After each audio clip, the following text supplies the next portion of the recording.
नमस्कार दोस्तों, मैं कैलाश आप सभी का आपके अपने YouTube channel GS with Kailash sir में स्वागत करता हूं। दोस्तों, जैसा कि आप जानते हैं, डेली रात को 9 बजे आपके लिए रेलवे और एसएससी के एग्ज़ाम्स को ध्यान में रखते हुए सामान्य ज्ञान की सीरीज़ लाई जाती है, जिसका प्रैक्टिस सेट 4 आज हम डिस्कस करने वाले हैं। और आज के इस सेट में हम प्रमुख उपकरण और ऊर्जा का रूपांतरण देखेंगे। कुछ प्रमुख उपकरण हैं जिनके कार्य और वह ऊर्जा का रूपांतरण किस प्रकार से करते हैं, तथा कुछ प्रमुख उपकरण और उनके कार्यों को देखेंगे। जैसे कुछ उपकरण हैं, इनके क्या कार्य होते हैं। दर्पण के बारे में देखेंगे। अवतल दर्पण से बने प्रतिबिंब की स्थिति और प्रकार, उत्तल दर्पण से बने प्रतिबिंब की स्थिति और प्रकार, उत्तल लेंस से बने प्रतिबिंब की स्थिति और प्रकार, तथा प्रमुख उत्प्रेरक एवं उनके उपयोगों को देखेंगे। चलिए आज का सेशन स्टार्ट करते हैं। आज हम प्रैक्टिस सेट 4 डिस्कस करने वाले हैं, तो आप लोग ध्यान से देखेंगे। देखिए, प्रमुख उपकरण और ऊर्जा का रूपांतरण। ऊर्जा संरक्षण के नियम में बताया गया है कि ऊर्जा का कभी भी नाश नहीं होता, बस ऊर्जा एक रूप से दूसरे रूप में परिवर्तित होती है। तो हम जानते हैं ऊर्जा संरक्षण का नियम जो कहता है ऊर्जा का कभी भी नाश नहीं होता, बस इसका रूप परिवर्तन होता है। तो देखते हैं इसका रूप परिवर्तन, जिसे रूपांतरण कहा जाता है, किस प्रकार से होता है। तो विद्युत बल्ब जो होता है उपकरण का नाम है, और देखेंगे विद्युत बल्ब विद्युत ऊर्जा को प्रकाश ऊर्जा में रूपांतरित करता है। विद्युत बल्ब को जलाने से हमें क्या होता है, जो विद्युत ऊर्जा जो होती है, विद्युत बल्ब इस विद्युत ऊर्जा को प्रकाश ऊर्जा में परिवर्तित कर देता है और हमें चीज़ें दिखने लगती हैं। विद्युत हीटर विद्युत ऊर्जा को ऊष्मीय ऊर्जा में परिवर्तित करता है।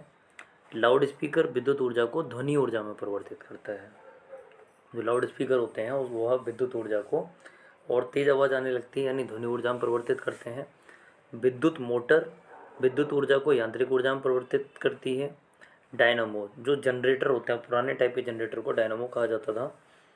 डायनामो यांत्रिक ऊर्जा को विद्युत ऊर्जा में परिवर्तित करता है। जनरेटर से हमें विद्युत ऊर्जा प्राप्त होती है, तो यांत्रिक ऊर्जा को विद्युत ऊर्जा में परिवर्तित करता है। मोमबत्ती रासायनिक ऊर्जा को प्रकाश ऊर्जा में परिवर्तित करती हैं, साथ में ऊष्मा भी देती हैं, हाथ भी जला देती हैं वो।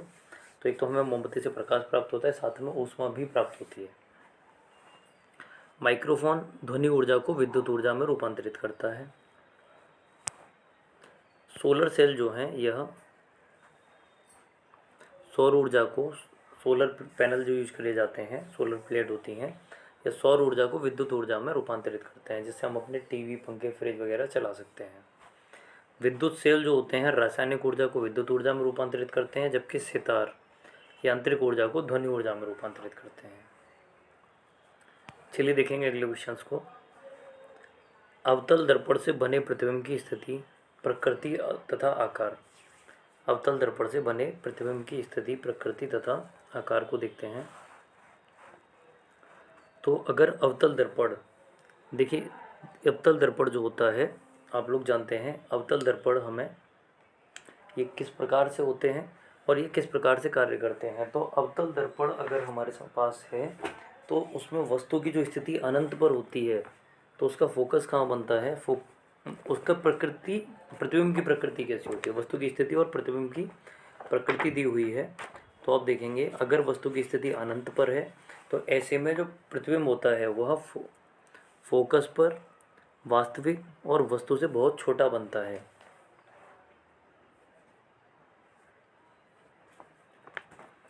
अगर वक्रता केंद्र तथा अनंत के बीच वस्तु की स्थिति होती है तो ऐसे में वक्रता केंद्र तथा फोकस के बीच वास्तविक उल्टा तथा वस्तु से छोटा प्रतिबिंब बनता है। वक्रता केंद्र पर होती है, अगर वस्तु वक्रता केंद्र पर रखी होती है तो वस्तु का जो प्रतिबिंब बनता है यह वक्रता केंद्र पर वास्तविक उल्टा तथा वस्तु के बराबर बनता है। अगर वस्तु वक्रता केंद्र तथा फोकस के बीच में रखी हुई हो तो ऐसे में वक्रता केंद्र तथा अनंत के बीच वास्तविक उल्टा तथा वस्तु से बड़ा प्रतिबिंब बनता है। यदि वस्तु की स्थिति फोकस पर होती है तो अनंत पर वास्तविक उल्टा तथा वस्तु से बड़ा प्रतिबिंब प्राप्त होता है। और यदि फोकस और ध्रुव के बीच वस्तु की स्थिति हो तो ऐसे में दर्पण के पीछे काल्पनिक सीधा तथा वस्तु से बड़ा प्रतिबिंब प्राप्त होता है। तो एक बार देख लीजिए आप इन्हें, एक बार सभी लोग इन्हें ध्यान से देखेंगे, क्योंकि इनसे रिलेटेड क्वेश्चन हम इसी सीरीज में डिस्कस करने वाले हैं। अब जो सीरीज आपके लिए लाई जाती है इसमें हम साथ ही पहले हम थोड़ी सी थ्योरी देखते हैं और उसके बाद में क्वेश्चन आंसर को डिस्कस कर लेते हैं।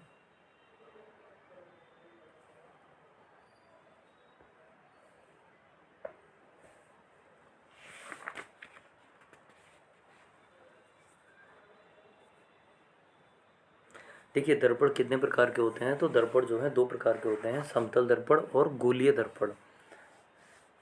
समतल दर्पण जो मिरर की तरह हम यूज करते हैं, यह परावर्तक पृष्ठ अथवा समतल होता है, इससे समतल दर्पण कहा जाता है।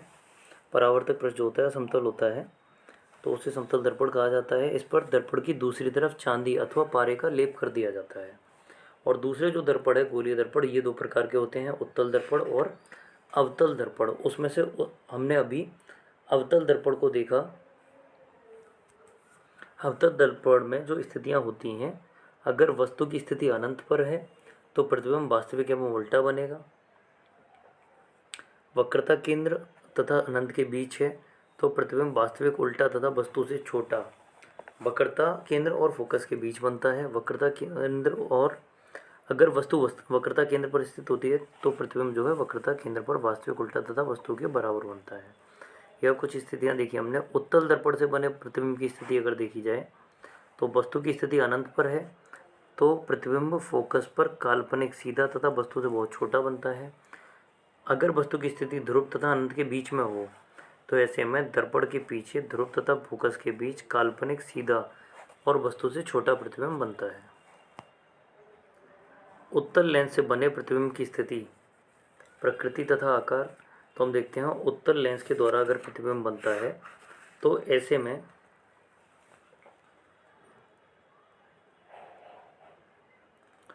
देखिए पहले देखें उत्तल लेंस होता कैसा है। तो यहाँ उत्तल लेंस से बने प्रतिबिंब की स्थिति के बारे में बात हो रही है। तो इस प्रकार का जो लेंस होता है इसे उत्तल लेंस कह दिया जाता है, जो फिगर आप देख पा रहे हैं। उत्तल लेंस जो होता है यह मध्य में मोटा तथा किनारों पर पतला होता है, जबकि हम अवतल लेंस को देखेंगे तो अवतल लेंस मध्य में पतले तथा किनारों पर मोटे होते हैं। ये नीचे वाला अवतल लेंस है हमारा और ऊपर वाला कौन सा था, यह उत्तल लेंस था। उत्तल लेंस से अगर वस्तु की स्थिति अनंत पर है तो दूसरी ओर प्रतिबिंब जो होगा दूसरी ओर बनेगा, फोकस पर वास्तविक उल्टा तथा वस्तु से छोटा बनेगा। वक्रता केंद्र तथा अनंत के बीच वस्तु की स्थिति हो तो ऐसे में लेंस की दूसरी ओर लेंस और वक्रता केंद्र के बीच प्रतिबिंब बनता है। वक्रता केंद्र पर हो वस्तु तो दूसरी ओर वक्रता केंद्र पर वास्तविक उल्टा तथा बराबर प्रतिबिंब बनता है। अगर वस्तु वक्रता केंद्र तथा फोकस के बीच होती है तो लेंस की दूसरी ओर अनंत और वक्रता केंद्र के बीच वास्तविक उल्टा तथा वस्तु से बड़ा प्रतिबिंब बनता है। फोकस पर होने की स्थिति में, वस्तु के फोकस पर होने की स्थिति में प्रतिबिंब दूसरी ओर अनंत पर वास्तविक उल्टा तथा वस्तु से बड़ा बनता है। और यदि वस्तु फोकस तथा लेंस के बीच हो तो ऐसे में जो प्रतिबिंब है वह वस्तु की ओर काल्पनिक सीधा तथा वस्तु से बड़ा बनता है। देखिए यहाँ दिए गए हैं कुछ प्रमुख उत्प्रेरक एवं उनके उपयोग। तो उत्प्रेरक जो कैटलिस्ट कहलाते हैं, इनका रासायनिक क्रिया में खुद का कोई योगदान नहीं होता, बस ये जो अभिक्रिया होती है उसकी दर को घटा या बढ़ा देते हैं। तो कुछ प्रमुख उत्प्रेरक यानी कैटलिस्ट आपके सामने दिए गए हैं तथा उनके उपयोग, जैसे लौह चूर्ण, यह अमोनिया गैस बनाने की हेवर विधि में प्रयोग में आता है। प्लेटिनम चूर्ण सल्फ्यूरिक अम्ल बनाने की विधि संपर्क विधि में।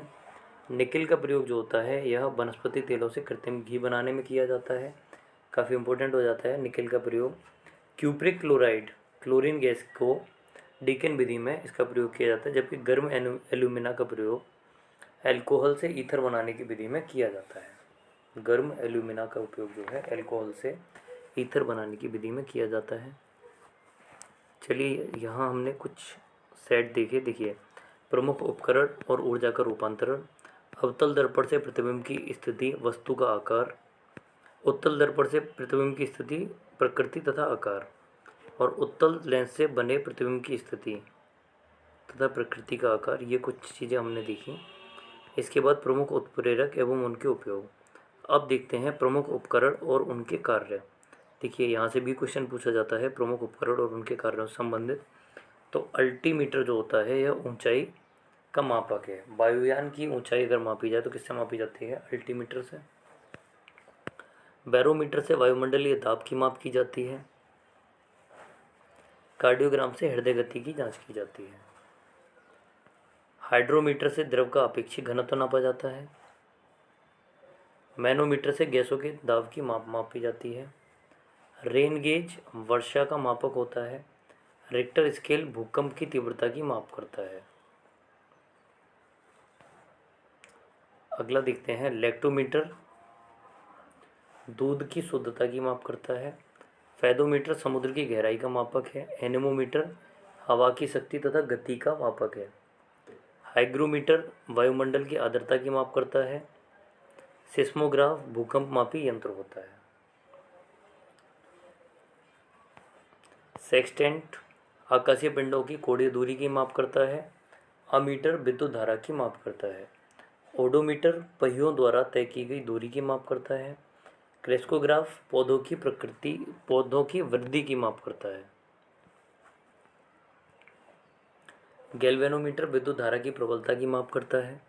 स्फिग्नोमेनोमीटर रक्त दाब का मापक है। पायरोमीटर उच्च ताप का मापक है। हाइड्रोफोन पानी में ध्वनि की माप करता है। टेकोमीटर वायुयान तथा मोटर बोटों की गति का मापन करता है। थर्मोस्टेट ताप नियंत्रित करने में सहायक है। गायरोस्कोप जो है यह घूमती हुई वस्तु की गति मापने में। स्टेथोस्कोप आपने देखा होगा, डॉक्टर जो होते हैं अपने गले में स्टेथोस्कोप डाल के रखते हैं, तो डॉक्टर अपने गले में जिससे वायर से डाल के रखते हैं उसे क्या बोला जाता है? स्टेथोस्कोप। यह हृदय और फेफड़े की गति सुनने में सहायक होता है। डायलिसिस गुर्दे खराब होने यानी किडनी खराब होने की स्थिति में रक्त शोधन करता है। ब्लड का प्यूरिफिकेशन किससे किया जाता है? किडनी का कार्य होता है रक्त का शुद्धिकरण करना, ब्लड का प्यूरिफिकेशन करना। लेकिन अगर किडनियाँ खराब हो जाती हैं तो ऐसी स्थिति में रक्त का प्यूरिफिकेशन किसके द्वारा किया जाता है? तो डायलिसिस विधि के द्वारा। रेडिएटर वाहनों के इंजन को ठंडा रखने में। जाइलोफोन ध्वनि उत्पादन में सहायक है। पिपेट द्रव की निश्चित मात्रा मापने में सहायक होता है। पेसमेकर हृदय स्पंदन में सहायक होता है। क्रोमोमीटर जलयानों पर समय का सही पता लगाने में सहायक होता है। साइट्रोटन कृत्रिम मौसम का निर्माण करने में सहायक होता है। पाइकोमीटर दूर की वस्तु का ताप मापने में। स्ट्रोबोस्कोप आवर्तित गति कर रही वस्तुओं का वेग मापने में। डिक्टाफोन जो है यह बातचीत रिकॉर्ड करने तथा पुनः सुनने में सहायक होता है। एक्यूमुलेटर विद्युत ऊर्जा संग्रह में सहायक होता है। एक्यूमुलेटर जो है यह विद्युत ऊर्जा संग्रह में सहायक होता है। कम्यूटेटर विद्युत धारा की दिशा बदलने में सहायक होता है। ओडोमीटर गाड़ी द्वारा तय की गई दूरी को अभिलिखित करने में सहायक होता है। कार्ब्यूरेटर इंजन में पेट्रोल में वायु का निश्चित भाग मिलाने में सहायक होता है। और ग्रेविमीटर जल में उपस्थित तेल क्षेत्रों का पता लगाने में सहायक होता है। तो हमने पहले कुछ थ्योरीज देखी सामान्य ज्ञान की चौथी सीरीज में हमने कुछ थ्योरी देखी। अब इनसे संबंधित क्वेश्चंस की तरफ बढ़ेंगे। तो टेस्ट पेपर 4 को हम डिस्कस करने वाले हैं। चलिए देखिए, उत्तल दर्पण द्वारा बना प्रतिबिंब। देखिए अभी आपने कुछ थ्योरी देखी थी और यहाँ सीधे तौर पे क्वेश्चन पूछ लिए जाते हैं यहाँ से। तो क्वेश्चन जो है, उत्तल दर्पण द्वारा बना प्रतिबिंब कैसा होता था? तो उत्तल दर्पण जो प्रतिबिंब बनाता है यह कैसा प्रतिबिंब बनाता है? तो हम देखेंगे, आंसर हो जाएगा सी, काल्पनिक तथा सीधा। उत्तल दर्पण के द्वारा बनाया हुआ प्रतिबिंब जो होता है यह काल्पनिक तथा सीधा होता है।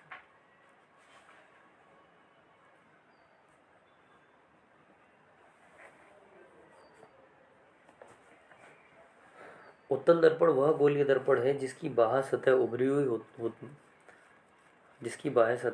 हुई हो, यह उत्तल दर्पण कहलाता है। इसकी आंतरिक सतह को लेपित किया जाता है। यह दर्पण अनंत से आने वाली किरणों को फैलाता है, इसलिए इसे अपसारी दर्पण भी कहा जाता है। तो देखिए, जो उत्तल दर्पण होता है यह इस प्रकार से होता है आपका, इस प्रकार से। ये कौन सा दर्पण हो गया? उत्तल दर्पण। और यह जो प्रतिबिंब बनाता है वो काल्पनिक तथा सीधा होता है। गोलीय दर्पण की फोकस दूरी उसकी वक्रता त्रिज्या की कैसी होती है। दूसरा क्वेश्चन, गोलीय दर्पण की फोकस दूरी उसकी वक्रता त्रिज्या की आधी होती है। हजामत बनाने के लिए किस दर्पण का प्रयोग किया जाता है या व्यवहार किया जाता है। तो आप देखें, शेविंग करते समय हम किस प्रकार के दर्पण का प्रयोग करते हैं। तो शेविंग करते समय जो है अवतल दर्पण का प्रयोग किया जाता है। तीसरे क्वेश्चन का आंसर हो जाएगा बी, शेविंग बनाते समय अवतल दर्पण का प्रयोग किया जाता है। अगला क्वेश्चन, द्रव का अपेक्षित घनत्व मापा जाता है। तो द्रव का अपेक्षित घनत्व जो है यह हाइड्रोमीटर से मापा जाता है। द्रव का अपेक्षित घनत्व जो होता है यह किससे मापा जाता है।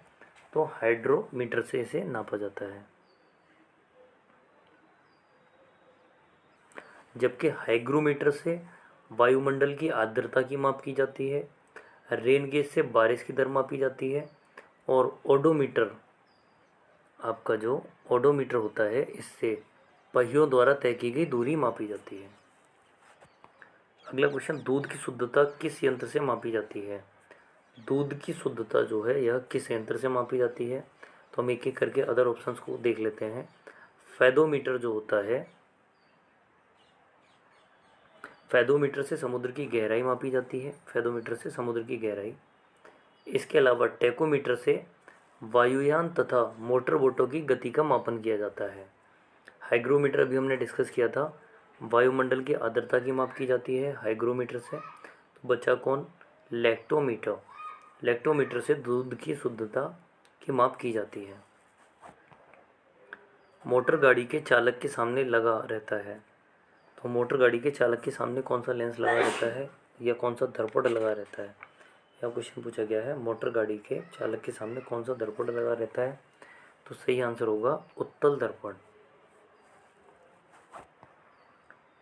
सातवां क्वेश्चन, फोटोग्राफिक कैमरे का अपदृश्यक होता है। उत्तल लेंस। फोटोग्राफिक कैमरे का अभिदृश्यक जो होता है यह उत्तल लेंस होता है। पानी में हवा का बुलबुला किस तरह कार्य करता है। आठवां क्वेश्चन, पानी में हवा का बुलबुला किस तरह कार्य करता है। तो अवतल लेंस की तरह। वायुमंडल की आर्द्रता मापी जाती है। नौवां क्वेश्चन, वायुमंडल की आर्द्रता मापी जाती है तो हाइग्रोमीटर से। भूकंप मापी यंत्र है। 10वां क्वेश्चन, आंसर होगा ए, सीस्मोग्राफ। सीस्मोग्राफ जो होता है यह भूकंप मापी यंत्र होता है। इसके अलावा जो कार्डियोग्राफ है यह हृदय गति की जांच करता है, यह हृदय गति का सूचक है।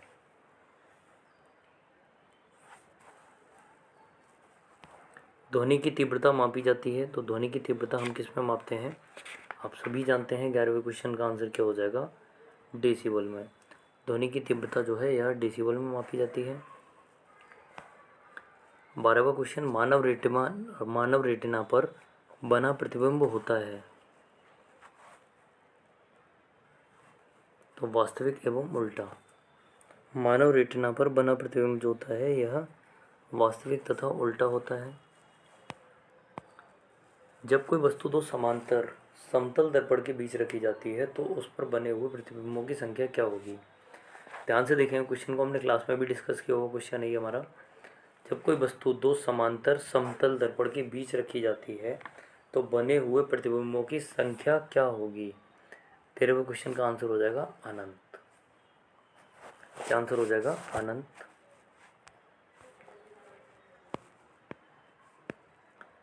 हृदय की गति सुनने के लिए किस यंत्र का प्रयोग किया जाता है। तो आप देखेंगे, हृदय की गति को सुनने के लिए किस यंत्र का प्रयोग किया जाता है। तो डॉक्टर वगैरह के द्वारा हृदय की गति को सुनने के लिए स्टेथोस्कोप का प्रयोग किया जाता है। तो डॉक्टर्स के द्वारा हृदय की गति को सुनने के लिए स्टेथोस्कोप का प्रयोग किया जाता है। 14वें क्वेश्चन का आंसर हो जाएगा सी, वायुमंडलीय दाब की माप की जाती है। तो वायुमंडलीय दाब की माप जो की जाती है यह बैरोमीटर से की जाती है। ओडोमीटर से पहियों द्वारा तय की गई दूरी मापी जाती है। लैक्टोमीटर से दूध की शुद्धता मापी जाती है।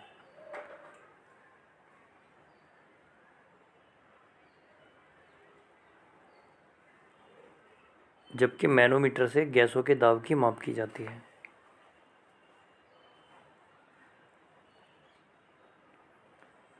सरल सूक्ष्मदर्शी में वस्तु को रखा जाता है। 16वां क्वेश्चन, सरल सूक्ष्मदर्शी में वस्तु को रखा जाता है लेंस और प्रकाश केंद्र के बीच, फोकस के बाहर, वक्रता केंद्र पर या अनंत पर। तो 16वें क्वेश्चन का जो सही आंसर हो जाएगा ये क्या हो जाएगा, ये आंसर होगा ए, लेंस और प्रकाश केंद्र के बीच।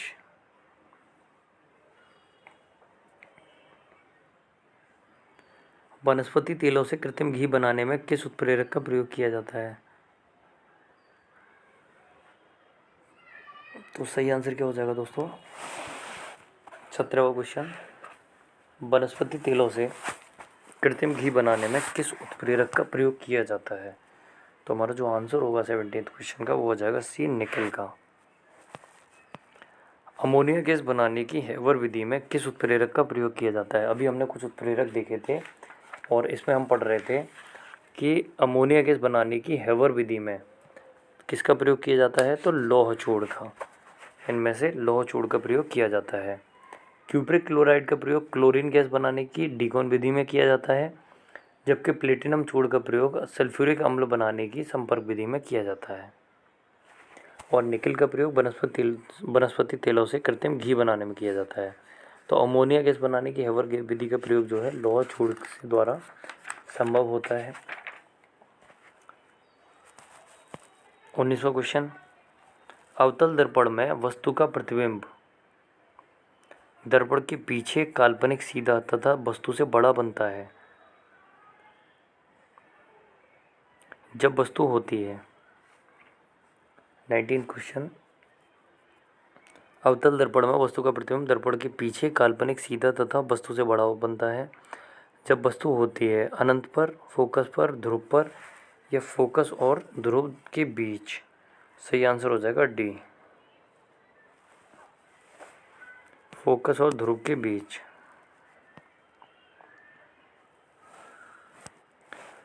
अगला क्वेश्चन, रक्त का दाब किस यंत्र से मापा जाता है। 20वां क्वेश्चन देखेंगे, रक्त का दाब जो होता है यह किस यंत्र के द्वारा मापा जाता है। तो आंसर हो जाएगा स्फिग्नोमेनोमीटर के द्वारा। ट्रांसफार्मर का क्रोड बना होता है। आंसर होगा ए, नर्म लोहे का। ट्रांसफार्मर का जो क्रोड होता है यह नर्म लोहे का बना होता है। 21वां क्वेश्चन,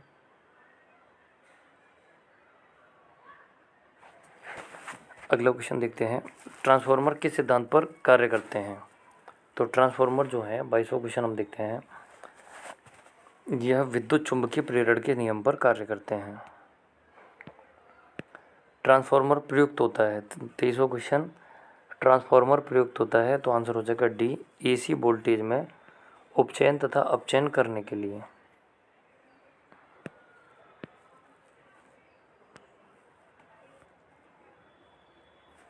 24वां क्वेश्चन देखेंगे, हीट स्टोन ब्रिज का व्यवहार किसे मापने में किया जाता है। हीट स्टोन ब्रिज का व्यवहार किसे मापने में किया जाता है।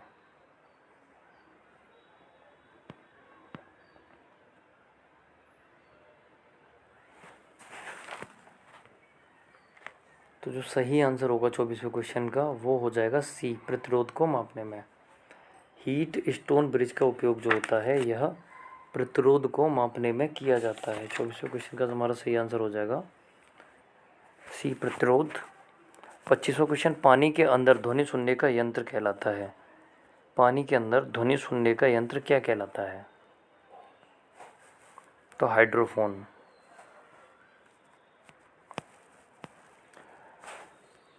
लाउड स्पीकर में ऊर्जा परिवर्तन होता है। 26 क्वेश्चन, लाउड स्पीकर में ऊर्जा परिवर्तन होता है।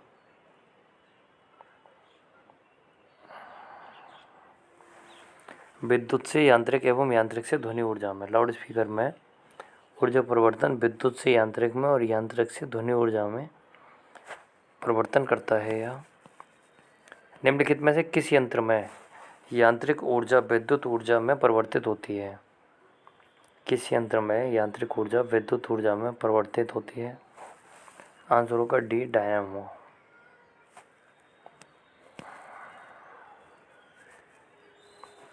निम्नलिखित में से कौन सी युक्ति विद्युत ऊर्जा को यांत्रिक ऊर्जा में परिवर्तित करती है?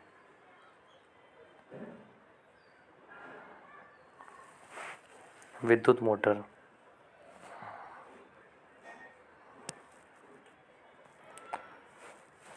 रासायनिक ऊर्जा का विद्युत ऊर्जा में परिवर्तन होता है। रासायनिक ऊर्जा का विद्युत ऊर्जा में परिवर्तन होता है, तो सही आंसर क्या हो जाएगा? 29वें क्वेश्चन का आंसर होगा सी, बैटरी में। रेक्टिफायर का प्रयोग कब किया जाता है? रेक्टिफायर का उपयोग कब किया जाता है? उच्च वोल्टेज को निम्न वोल्टेज में बदलने के लिए। निम्न वोल्टेज को उच्च वोल्टेज में बदलने के लिए। तो रेक्टिफायर का जो उपयोग किया जाता है, हम देखेंगे रेक्टिफायर का उपयोग। 30वां क्वेश्चन आंसर होगा इसका डी। रेक्टिफायर का उपयोग जो होता है यह एसी को डीसी में बदलने के लिए किया जाता है।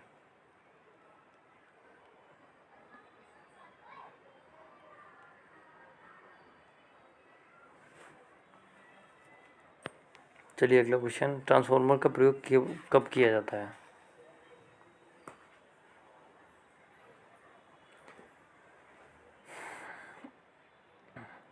ट्रांसफार्मर का प्रयोग कब किया जाता है? 31 क्वेश्चन। तो केवल सी में या केवल बी में? आयोग के द्वारा दोनों ही आंसर किए गए हैं। तो अब देखेंगे ट्रांसफार्मर का प्रयोग किस में किया जाता है? 31वां क्वेश्चन। सही आंसर होगा ए, एसी में, केवल एसी में, बी केवल डीसी में। तो सही आंसर क्या हो जाएगा? ए।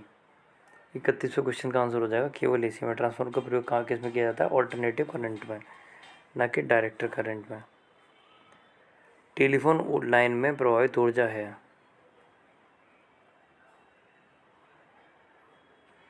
32वां क्वेश्चन देखेंगे, टेलीफोन लाइन में प्रवाहित ऊर्जा क्या कहलाती है? तो आंसर हो जाएगा बी, विद्युत ऊर्जा। 33वां क्वेश्चन, शुष्क सेल में किस तरह की ऊर्जा निहित होती है?